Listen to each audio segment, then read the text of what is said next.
ವೆಂಕಟೇಶಾಯ ನಮಃ. ಓಂ ನಮೋ ನರಸಿಂಹಾಯ ನಮಃ. ಓಂ ನಮೋ ಶ್ರೀರಾಮಾಯ ನಮಃ. ಗೌರವಾನ್ವಿತ ಸಭಿಕರಿಗೆಲ್ಲ ನಮ್ಮಿಬ್ಬರ ಸವಿನಯ ನಮಸ್ಕಾರಗಳು. ಈ ದಿನ ಪರಮಾತ್ಮನ ದಶಾವತಾರದ ಹರಿಕತೆಗೆ ತಮ್ಮೆಲ್ಲರಿಗೂ ಸುಸ್ವಾಗತ. ಬಾಲಿಕೆಯರಾದ ನಮ್ಮಿಬ್ಬರ ಇಂದಿನ ಪ್ರಯತ್ನಕ್ಕೆ ತಮ್ಮೆಲ್ಲರ ಆಶೀರ್ವಾದವು ಬಹಳ ಮುಖ್ಯವಾದದ್ದು. ಈಗ ಸುಪ್ರಸಿದ್ಧ ಹರಿದಾಸರಾದ ಅಣ್ಣಮ್ಮಾಚಾರ್ಯರ ಒಂದು ಕೀರ್ತನೆಯನ್ನು ಕೇಳೋಣ. ಈ ಕೀರ್ತನೆಯಲ್ಲಿ ದಶಾವತಾರದ ಪೂರಕ ವರ್ಣನೆ ಇರುವುದನ್ನು ತಾವು ನೋಡಬಹುದು.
ಮಹಾನ್ ಹರಿದಾಸರಾದಂಥ ಅಣ್ಣಮ್ಮಾಚಾರ್ಯರ ಕೀರ್ತನೆಯನ್ನು ತಾವೆಲ್ಲ ಈಗ ಕೇಳಿದಿರಿ. ಅಣ್ಣಮ್ಮಾಚಾರ್ಯರು ನಮ್ಮ ಪುರಂದರದಾಸರ ಸಮಕಾಲೀನರು ಎಂದರೆ ಈ ಎರಡು ಮಹಾನುಭಾವರು ಒಂದೇ ಸಮಯದಲ್ಲಿ ಜೀವಿಸಿದ್ದವರು. ತಿರುಪತಿ ಅಧಿಪತಿಯಾದ ಶ್ರೀ ವೆಂಕಟೇಶ್ವರರ ಮೇಲೆ ಅಣ್ಣಮ್ಮಾಚಾರ್ಯರು ಸಹಸ್ರಾರು ಕೀರ್ತನೆಗಳನ್ನು ರಚಿಸಿದ್ದಾರೆ. ತಿರುಪತಿ ದೇವಸ್ಥಾನದ ಸಂಸ್ಥಾನದ ಆಡಳಿತ ಮಂಡಳಿಯವರು ಭಾರತ ರತ್ನ MS ಸುಬ್ಬಲಕ್ಷ್ಮಿಯವರ ಕೋಗಿಲೆಯ ಕಂಠದಲ್ಲಿ ಇವರ ಕೀರ್ತನೆಗಳನ್ನು ಹಾಡಿಸಿ ಪ್ರಕಟಿಸಿದ ಮೇಲೆ ಅವು ಹೆಚ್ಚು ಜನಪ್ರಿಯವಾದರು ಎಂದರೆ ತಪ್ಪಾಗಲಾರದು. ಅಣ್ಣಮ್ಮಾಚಾರ್ಯರ ಒಂದು ಈ ಕೀರ್ತನೆ ಬಹಳ ಜನಪ್ರಿಯವಾದದ್ದು. ಅದನ್ನೆಲ್ಲ ತಾವು ಅವಶ್ಯವಾಗಿ ಕೇಳಿರ್ತೀರಿ. ಇದನ್ನು MS ಸುಬ್ಬಲಕ್ಷ್ಮಿಯವರು ಹಾಡಿ ಜನಪ್ರಿಯಗೊಳಿಸಿದ್ದಾರೆ.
ಬೆಳ್ಳಿಯ ತೆರೆ ಮೇಲೆ ಅಣ್ಣಮ್ಮಾಚಾರ್ಯರ ಜೀವನ ಚರಿತ್ರೆಯನ್ನು ಸಿನಿಮಾವನ್ನಾಗಿಸಿ ಅದು ಸೂಪರ್ ಹಿಟ್ ಆಗಿ ಜಯಭೇರಿ ಬಾರಿಸಿದ್ದು ನಮಗೆಲ್ಲರಿಗೂ ತಿಳಿದಿರುವ ವಿಷಯ.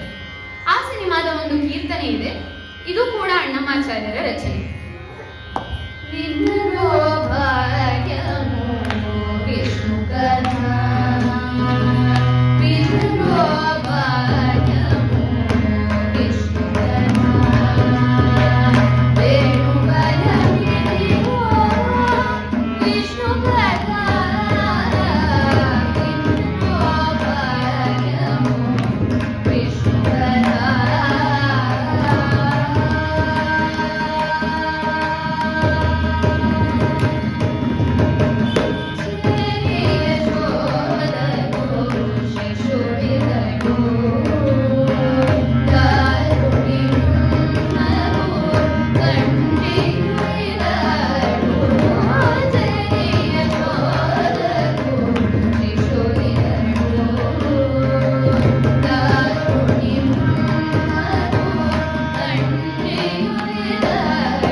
ಈಗ ನಾವು ಅಣ್ಣಮ್ಮಾಚಾರ್ಯರ ಬಗ್ಗೆ ತಿಳ್ಕೊಂಡಾಗಿದೆ. ಈಗ ಇಂದಿನ ದಿನದ ಹರಿಕತೆಗಾಗಿ ಆರಿಸಿಕೊಂಡಿರುವ ಕೀರ್ತನೆಗೆ ಬರೋಣ. ಈ ಕೀರ್ತನೆಯಲ್ಲಿ ಅಣ್ಣಮ್ಮಾಚಾರ್ಯರು ಹಾಡ್ತಾ ಇದ್ದಾರೆ.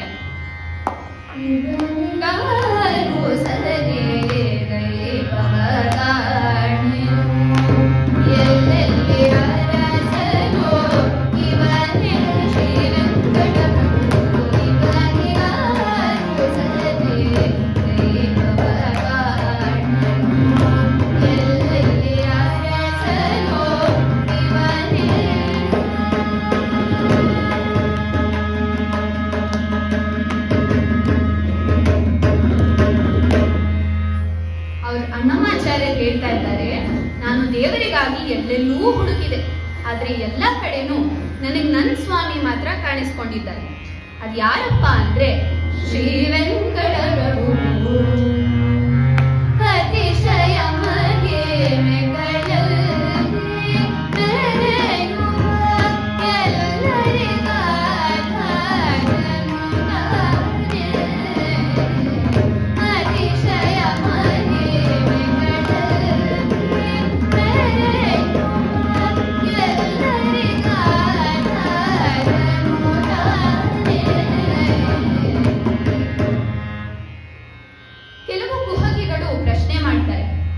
ವೆಂಕಟೇಶ್ವರರ ಅತಿಶಯ ಮಹಿಮೆಗಳೆಲ್ಲ ಸುಳ್ಳು ಕಣ್ರಿ ಅಂತೆ.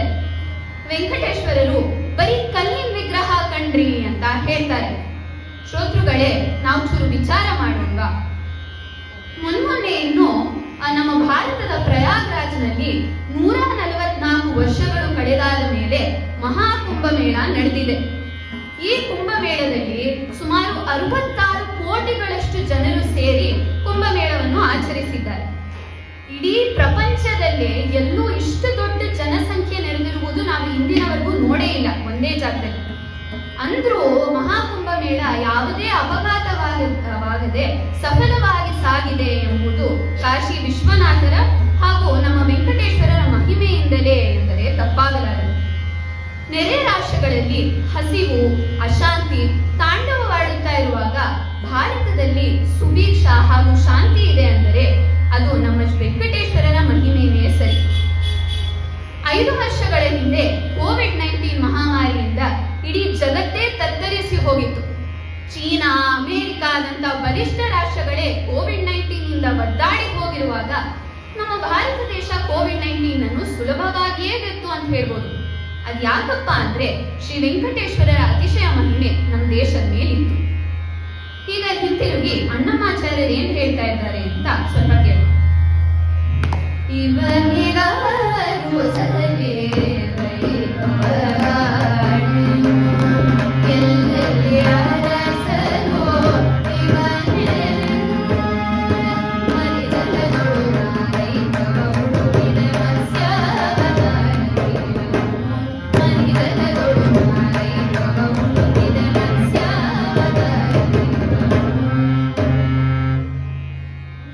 ಅಣ್ಣಮಾಚಾರ್ಯರು ಮಹಾವಿಷ್ಣುವಿಗಾಗಿ ಹುಡುಕುತ್ತಾ ಮಹಾಸಾಗರಗಳಿಗೆ ಹೋಗಿದ್ರಂತೆ. ಅಲ್ಲಿ ವಿಷ್ಣು ಅವರಿಗೆ ಮತ್ಸ್ಯಾವತಾರಿಯಾಗಿ ಕಾಣಿಸಿಕೊಂಡಿದ್ದಾನೆ. ಅನಾದಿ ಕಾಲದಲ್ಲಿ ಒಮ್ಮೆ ಮಹಾಸಾಗರಗಳಲ್ಲಿ ಒಂದು ದೊಡ್ಡ ಸುನಾಮಿ ಉಂಟಾಗಿ ಇಡೀ ಭೂಮಂಡಲವೇ ನೀರಿನಲ್ಲಿ ಮುಳುಗಿ ಹೋಗಿತ್ತಂತೆ. ಆಗ ಮಹಾವಿಷ್ಣು ಒಂದು ಭಾರಿ ಮೀನಿನ ಅವತಾರದಲ್ಲಿ ಬಂದು ಭೂಮಿದೇವಿ ಮತ್ತು ಅವಳ ಜೀವಿಗಳನ್ನು ರಕ್ಷಿಸಿದ್ದೇ ಮತ್ಸ್ಯಾವತಾರದ ಕಥೆ. ಅಂದ ಹಾಗೆ ತಾವೆಲ್ಲರೂ ಚಾರ್ಲ್ಸ್ ಡಾರ್ವಿನ್ನ ವಿಕಸಿತವಾದದ ಬಗ್ಗೆ ಕೇಳಿದ್ದೀರಿ. ಅವರು ಕೇವಲ 150 ವರ್ಷಗಳ ಹಿಂದೆ ಹೇಳಿದ್ರು ಜೀವನ ಮೊದಲು ನೀರಿನಲ್ಲೇ ಸೃಷ್ಟಿಯಾಗಿದ್ದು ಅಂತ ನಮಗೆ ತಿಳಿಸಿದ್ದಾರೆ. ಆದ್ರೆ ನಮಗೆ ಏನ್ ಗೊತ್ತಿಲ್ಲಪ್ಪ ಅಂದ್ರೆ ಇದೇ ವಿಷಯ ನಮ್ಮ ಪುರಾಣಗಳಲ್ಲಿ ಸಹಸ್ರಾರು ವರ್ಷಗಳ ಹಿಂದೆನೆ ಬರೆದಿಟ್ಟಿದ್ದಾರೆ. ಹೇಗೆ ಅಂತೀರಾ? ಉದಾಹರಣೆಗಾಗಿ ನಮ್ಮ ದಶಾವತಾರನೇ ತಗೊಳ್ಳೋಣ. ದಶಾವತಾರದಲ್ಲಿ ಮೊದಲನೇ ಅವತಾರವೇ ಮತ್ಸ್ಯಾವತಾರ. ಮತ್ಸ್ಯ ಎಂದರೆ ಮೀನು. ಮೀನು ಬರೀ ನೀರಿನಲ್ಲಿ ಈಜಾಡುವಂತಹ ಪ್ರಾಣಿ. ಇದು ಜೀವನ ವಿಕಾಸದ ಮೊದಲನೆಯ ಹಂತ. ಮುಂದೆ ಕೂರ್ಮಾವತಾರ. ಕೂರ್ಮ ಎಂದರೆ ಆಮೆ. ಆಮೆ ನೀರಿನಲ್ಲೂ ಈಜಾಡಬಹುದು, ಭೂಮಿಯ ಮೇಲೂ ಓಡಾಡಬಹುದು. ಇದು ಜೀವನ ವಿಕಾಸದ 2ನೆಯ ಹಂತ ಎಂಬುದು ಎಷ್ಟು ಸ್ಪಷ್ಟವಾಗಿದೆ ನೋಡಿ. ನಮ್ಮ ಪುರಾಣಗಳು ಎಷ್ಟು ಶ್ರೇಷ್ಠವಾದದ್ದು ಅಲ್ವಾ? ಮನಿ ಜಲದೊಳು ನಾರೈವವ ಹುಡುಕಿದೆ ಮತ್ಸ್ಯಾವತಾರ ನೀವನು, ಕಂಡೆ ಪಾತಾಳದಲ್ಲಿ ಶೋಧಿಸಿಯಾದಿ ಕೂರ್ಮನಿ ವಿಷ್ಣು, ಕಂಡೆ ಪಾತಾಳದಲ್ಲಿ ಶೋಧಿಸಿಯಾದಿ ಕೂರ್ಮನಿ ವಿಷ್ಣು. ಅಣ್ಣಮಾಚಾರ್ಯರು ಈಗ ವೆಂಕಟೇಶ್ವರರು ಹುಡುಕುತ್ತಾ ಪಾತಾಳಕ್ಕೆ ಹೋಗಿದ್ದಾರೆ. ಅಲ್ಲಿ ಮಹಾವಿಷ್ಣು ಅವರಿಗೆ ಕೂರ್ಮಾವತಾರಿಯಾಗಿ ಕಾಣಿಸಿಕೊಂಡಿದ್ದಾನೆ. ಒಮ್ಮೆ ದೇವಾದಿಗಳು ಮತ್ತು ಅಸುರರು ಅಮೃತವನ್ನು ಹುಡುಕುತ್ತಾ ಕ್ಷೀರಸಾಗರವನ್ನೇ ಶೋಧಿಸಿದ್ದರಂತೆ. ಆಗ ಮಂದಾರ ಪರ್ವತವನ್ನೇ ಒಂದು ದೊಡ್ಡ ಕಡಗೋಲನ್ನಾಗಿ ಹಾಗೂ ವಾಸುಕಿಯನ್ನೇ ಒಂದು ದೊಡ್ಡ ಹಗ್ಗವನ್ನಾಗಿ ಉಪಯೋಗಿಸಿದ್ದರು. ಮಂದಾರ ಪರ್ವತ ಕುಸಿದು ನಿಂತಾಗ ಮಹಾವಿಷ್ಣು ಅವರ ಕೂರ್ಮಾವತಾರವನ್ನು ತಾಳಿ ಮಂದಾರ ಪರ್ವತವನ್ನು ಎತ್ತಿದ್ದರು. ಇದೇ ಕೂರ್ಮಾವತಾರದ ಕಥೆ. ಮುಂದೆ ಸ್ವಾಮಿಯ ವರಾಹಾವತಾರ. ಮನಿ ಜಲದೊಳು ಹುಡುಕಿದ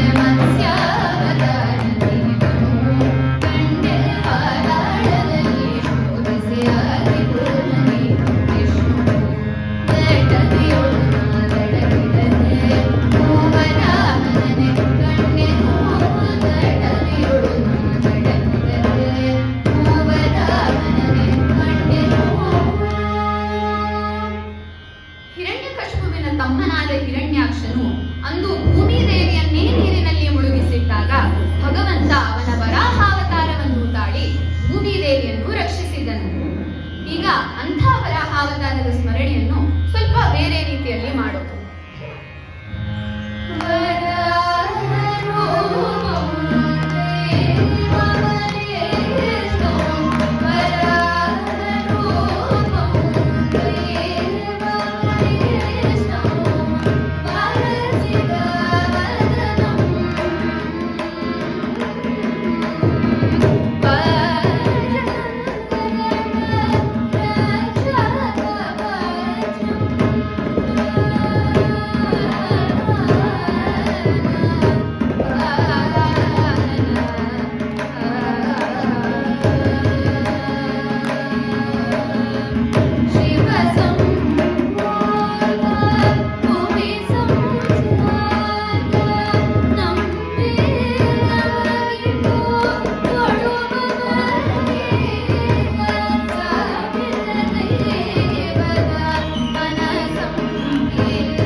ಮುಂದೆ ಸ್ವಾಮಿಯ ನರಸಿಂಹಾವತಾರ.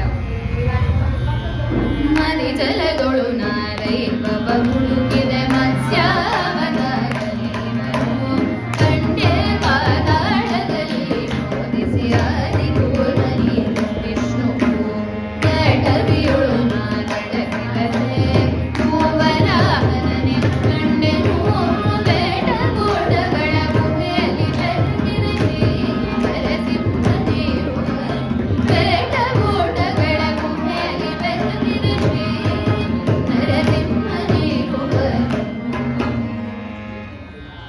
ಈಗ ಅಣ್ಣಮ್ಮಾಚಾರ್ಯರು ಮಹಾವಿಷ್ಣುವಿಗಾಗಿ ದಟ್ಟಡವಿಯ ಗುಹೆಯಲ್ಲಿ ಹುಡುಕುತ್ತಾ ಇದ್ದಾರೆ. ಅಲ್ಲಿ ಸ್ವಾಮಿ ಅವರಿಗೆ ನರಸಿಂಹಾವತಾರಿಯಾಗಿ ಕಾಣಿಸಿಕೊಂಡಿದ್ದಾನೆ. ಹಿರಣ್ಯಕಶಿಪು ತುಂಬಾ ವರಗಳನ್ನು ಪಡೆದು ಮಹಾದೈತ್ಯನಾಗಿ ವಿಷ್ಣು ಭಕ್ತರನ್ನು ವಿಧ ವಿಧವಾಗಿ ಹಿಂಸಿಸುತ್ತಿದ್ದ ಕಾಲ ಅದು. ತನ್ನ ಮಗನೇ ಆದ ಬಾಲಕ ಪ್ರಹ್ಲಾದನೂ ಕೂಡ ವಿಷ್ಣು ಭಕ್ತನಾದಾಗ ಅವನನ್ನು ತುಂಬಾ ವಿಧ ವಿಧವಾಗಿ ಹಿಂಸಿಸುತ್ತಿದ್ದನಂತೆ.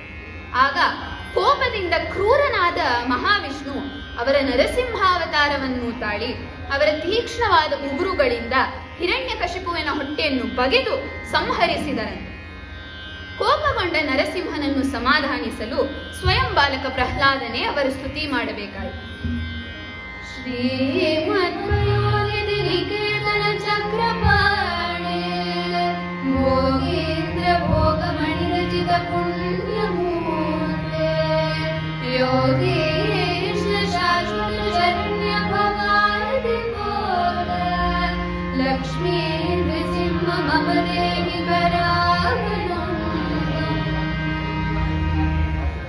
ಹರಿಕತೆ ಅಂದಮೇಲೆ ಒಂದು ಉಪಕಥೆ ಇದ್ದೇ ಇರಬೇಕು. ಇಂದಿನ ಉಪಕಥೆ ನನ್ನ ತಂಗಿ ಪ್ರಜ್ಞಳಿಂದ. ಒಂದೂರಲ್ಲಿ ಒಂದು ನಾಟಕದ ಕಂಪ್ನಿ ಇರುತ್ತಂತೆ. ಆ ನಾಟಕದ ಕಂಪ್ನಿಯಲ್ಲಿ ನರಸಿಂಹಾವತಾರದ್ದು ನಾಟಕ ನಡೀತಾ ಇರುತ್ತಂತೆ. ಒಬ್ಬ ಅಪ್ಪ ಮತ್ತೆ ಮಗ ಅದರಲ್ಲಿ ಭಾಗವಹಿಸಿರ್ತಾರಂತೆ. ಅಪ್ಪ ಹಿರಣ್ಯಕಶಿಪುವಿನ ಪಾತ್ರ ಮಾಡ್ತಾ ಇರ್ತಾರಂತೆ, ಮತ್ತೆ ಮಗ ಬಾಲಕ ಪ್ರಹ್ಲಾದನ ಪಾತ್ರ ಮಾಡ್ತಾ ಇರ್ತಾರಂತೆ. ಅಪ್ಪ ಮಗನ್ಗೆ ಸರಿಯಾಗಿ 3 ತಿಂಗಳಿಂದ ನಾಟಕದ ಕಂಪ್ನಿಯಿಂದ 1 ಪೈಸಾನೂ ಸರಿಯಾಗಿ ಸಂಬಳ ಕೊಟ್ಟಿರಲ್ವಂತೆ. ನಾಟಕದ ದಿನ ನರಸಿಂಹ ವೇಷ ಹಾಕೊಂಡಿರೋರು ಬರದೇ ಇಲ್ವಂತೆ. ಅದಕ್ಕೆ ಕಂಪ್ನಿಯ ಮಾಲೀಕನೇ ನರಸಿಂಹನ್ ವೇಷ ಹಾಕೊಂಡ್ಬಿಟ್ಟು ಬಂದ್ಬಿಡ್ತಾರಂತೆ.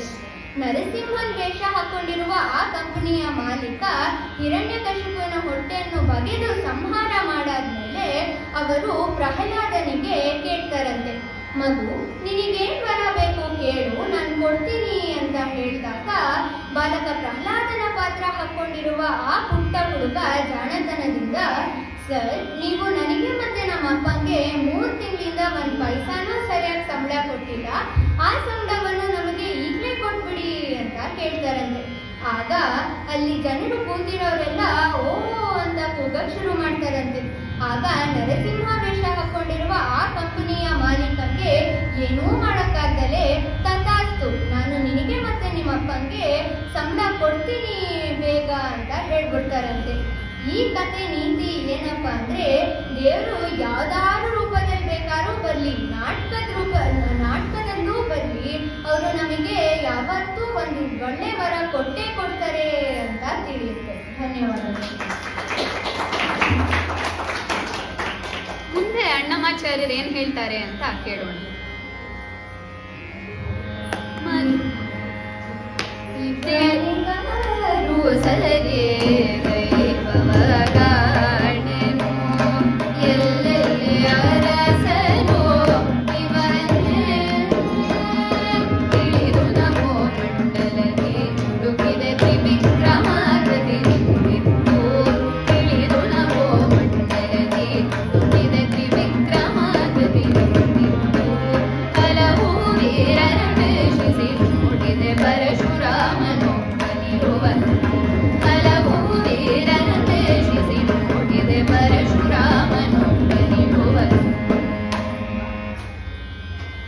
ವಾಮನನಾಗಿ ಬಂದು ತ್ರಿವಿಕ್ರಮನಾಗಿ ಬೆಳೆದು ಬಲಿ ಚಕ್ರವರ್ತಿಗೆ ಮೋಕ್ಷವನ್ನು ಕರುಣಿಸಿದವನೂ ಮಹಾವಿಷ್ಣುವೆ. ಪರಶುರಾಮನಾಗಿ ಬಂದು ರಾಮನಿಗೆ ಹರಸಿದವನೂ ಮಹಾವಿಷ್ಣುವೆ ಅಂತ ಅಣ್ಣಮಾಚಾರ್ಯರು ಹೇಳ್ತಾ ಇದ್ದಾರೆ. ತಿಳಿದು ನಭೋ ಮಂಡಲದಿ ಉಡುಪಿದೆ ತ್ರಿವಿಕ್ರಮಾಗದಿ ನಿಂತಿದ್ದು ಹಲವು ತೀರದೇಶಿಸಿ ನುಡಿದೆ ಪರಶುರಾಮನು ಬಲಿಯುವನು. ಶಿವನಲ ಹರಿಯಲಿ ಪಾರ್ವತಿ ಹರಸಿದ ತಾರಕ ಬ್ರಹ್ಮನೆ ರಾಘವನು. ಶಿವನಲ ಹರಿಯಲಿ ಪಾರ್ವತಿ ಹರಸಿದ ತಾರಕ ಬ್ರಹ್ಮನೆ ರಾಘವನು. ಈಗ ಅಣ್ಣಮಾಚಾರ್ಯರು ನಮಗೆ ರಾಮಾವತಾರದ ಪರಿಚಯವನ್ನು ಮಾಡಿಸಿಕೊಡುತ್ತಾ ಇದ್ದಾರೆ. ಸಭಿಕರುಗಳೇ, ರಾಮಾಯಣ ನಡೆದಿದ್ದು ಯಾವಾಗ? ರಾಮಾಯಣವನ್ನು ಬರೆದಿರುವ ವಾಲ್ಮೀಕಿಗಳು ರಾಮಾಯಣದಲ್ಲಿ ಬರೆದಿಟ್ಟಿದ್ದಾರೆ, ರಾಮನ ಜನನ ಚೈತ್ರ ಮಾಸದ ಶುಕ್ಲ ಪಕ್ಷದ ನವಮಿಯ ಮಧ್ಯಾಹ್ನ 1 ಗಂಟೆಗಾಯ್ತು ಅಂತ. ವಾಲ್ಮೀಕಿಗಳು ರಾಮನ ಜನನದ ಸಮಯದಲ್ಲಿದ್ದ ಗ್ರಹಕೂಟಗಳ ಸ್ಥಾನಗಳನ್ನು ಕೂಡ ಬರೆದಿಟ್ಟಿದ್ದಾರೆ. ಈಗಿನ ವಿಜ್ಞಾನಿಗಳು ತಮ್ಮ ಪ್ಲಾನೆಟ್ ಸಾಫ್ಟ್ವೇರ್ನನ್ನು ಉಪಯೋಗಿಸಿ ಶೋಧಿಸಿದ ಮೇಲೆ ಈ ಗ್ರಹಕೂಟಗಳ ಸ್ಥಾನಗಳು ಕ್ರಿಸ್ತಪೂರ್ವ 5114 ಇಸವಿ